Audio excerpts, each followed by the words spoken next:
Today I've been the Hunchback of Notre Dame.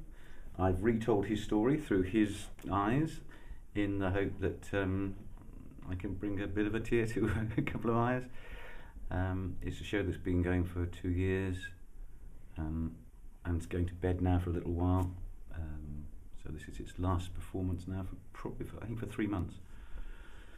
And I'm having a great time. And I've had a great time and a lovely audience. I know they really enjoy themselves. Right, so can you tell us how this show came about? Yeah, the show came about because I'm fascinated with today's fascination. It's not just fascination, almost total God-worshipping devotion to appearance and image. And never having been particularly fashionable or trendy or hip or anything like that, I just find it quite strange. And I'm also just a little worried that ladies have to feel the need to conform to be a certain shape and a certain size and a certain look. When, they're just, what they should be more concentrated on is just being themselves, and men don't particularly want to grab sticks. Absolutely. That's terrible, isn't it? That's very sexist. But they don't, I'm very happy if ladies look like ladies and men continue to look like men. It keeps the guidelines. Right, so it gets worse. When you dig a hole, you should just sit down. Right, okay, so tell us how you came into theatre. I came into theatre because of the Edinburgh Fringe. I went up to Edinburgh and somebody had told me that I looked like Tony Hancock, and so I did a play about Tony Hancock that was written by Heathcote Williams.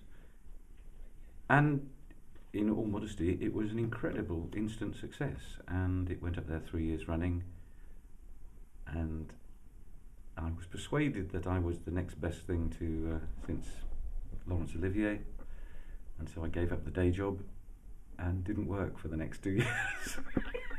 And then sat there expecting the phone to ring. What was the day job? I was a jeweller. I used to value gemstones, identify gemstones. Started off on the clock bench and then had a jeweller's shop. And then I was dealing with the public, and then I just was a bit of a dinosaur in that.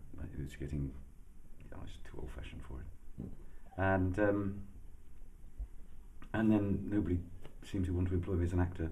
So the long and short of it is I wrote a play called Adolf, which I took up to Edinburgh again, which is probably now recognised as, very big-headed, probably recognised as the most successful one-man play of the last 15 years. And it's taken me all over the world. And the facts of life are that it doesn't matter how good your writing is, how good your performance is, if nobody recognises it as being good, you don't get anywhere. Once you have a success, a hit, let's say, then everybody's interested in everything you perform and everything you write. It's the way of the world. You get a hit, and that will take you on. Nothing has been the hit that Adolf was. And probably nothing will be the hit again. I'm a bit worried that I'll never write anything that successful. Excuse me, peeling my skin off. But that was the thing that opened doors.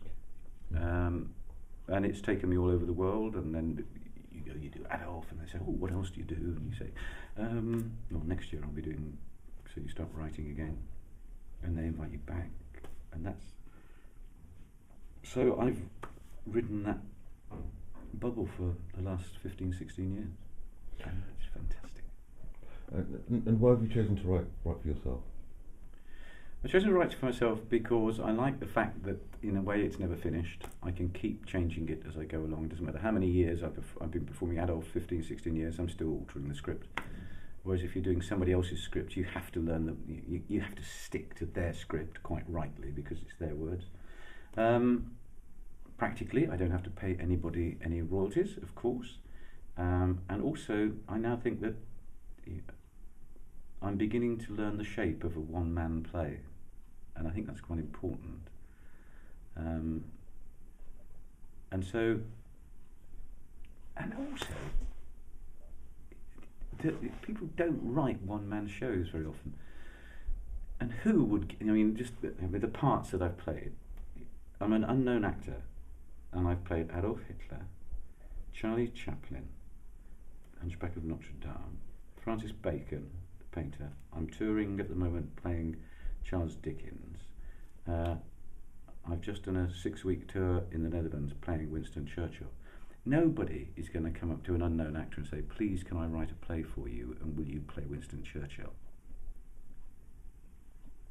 So if nobody's going to do it for you, you do it for yourself. Can you say a bit about the process of your writing? Because again, just that whole thing of somebody deciding to write a play. Yeah, well, it's...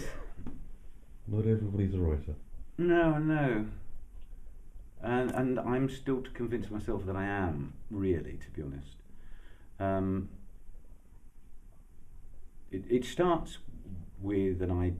There are two different ways. It either starts with a character, as in the sense of Adolf Hitler or Charlie Chaplin, and you research them, and then you build your ideas into it, and then you see if you can actually use them to bring out some of your own views and ideas on celebrity or success or fascism or whatever.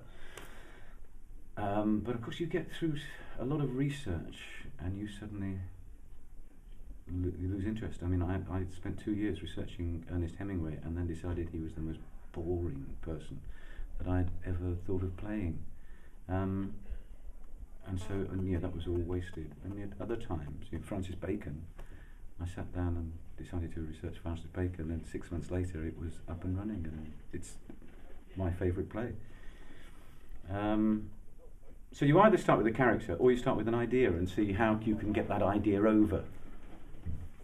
At least I think that's what happens. And then things happen along the journey. Ideas come in and you've no idea where they come from.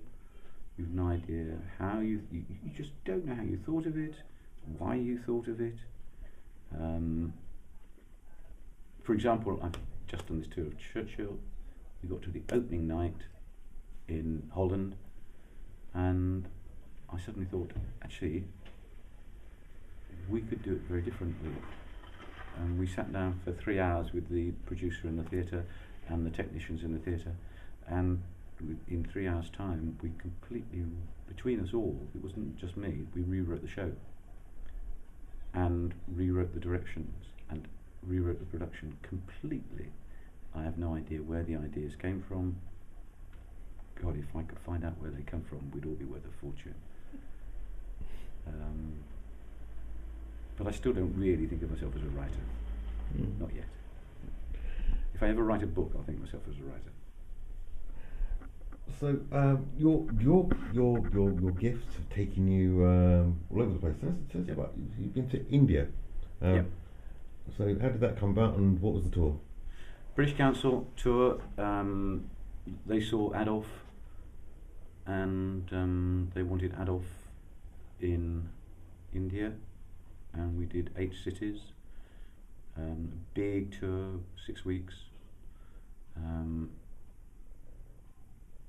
incredible experience. It's a cliche, isn't it? But it was a life-changing experience for me. There is barely a day in my life goes past I don't think about India, which I know sounds terribly pseudo and cliched, but it's the truth. It changed a lot of my thinking. And we had it was just a wonderful tour. Everything happened around it that was just magical. And so that's the only British Council tour I've done. They've financed other little bits in Germany and a bit in New Zealand, I think. But most of them are normal theatres, normal festivals who invite me over, who get me over, which makes it quite exciting. Lovely.